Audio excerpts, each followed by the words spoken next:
Over the last few years, we have worked with companies with a view to improving their staff's communication skills when dealing with international business partners or potential customers.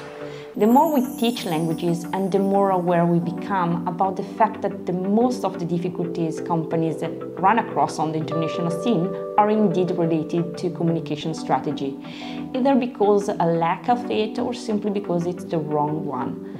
Devising a communication strategy in English is always challenging, as we have to take into account many aspects which are far beyond sheer grammar correctness.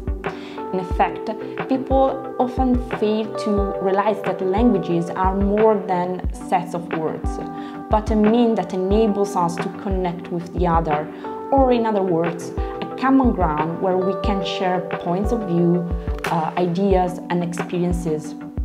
If we fail to build this common ground, communication too is fated to fail.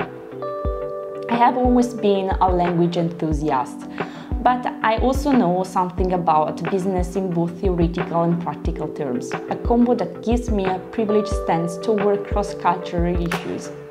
I hold a master's degree in business and economy of contemporary China from the Nottingham University. After graduating, I've worked for a few years for international companies that were doing business in China. This working experience has given me an insight into how difficult it could prove to build good and strong business relations if you don't share a common cultural and social background with your counterpart.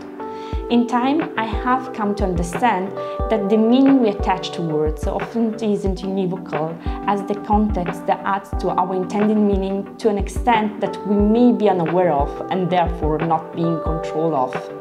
For example, it's very unlikely that a business meeting with a Chinese counterpart will end on an ultimate and unequivocal yes or no. It's more probable that the negotiations will take at least 2 or 3 meetings. However, if during the first meeting the Chinese business partner or customer agrees to do something, this doesn't necessarily mean that they will do it. The problem is not this Chinese business person being unreliable, but the fact that we have made uniform decisions and taken uncalculated risks without having the slightest clue of that person's cultural background. In Chinese culture, saying no comes off as unacceptably disrespectful insofar as it represents polarization, which is something wise and savvy people are expected to avoid.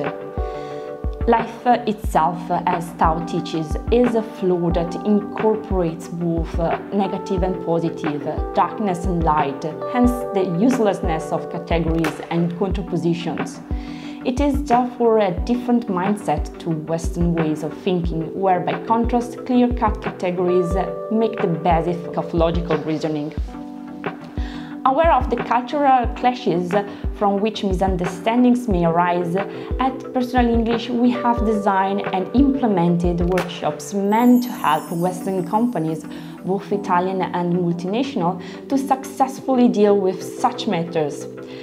Our focus is not only on the Chinese business scene, but we also endeavor to offer insights into some aspects of Chinese culture and history we need to be aware of and mind if we are to build a solid business rapport with partners from the former Chinese Empire.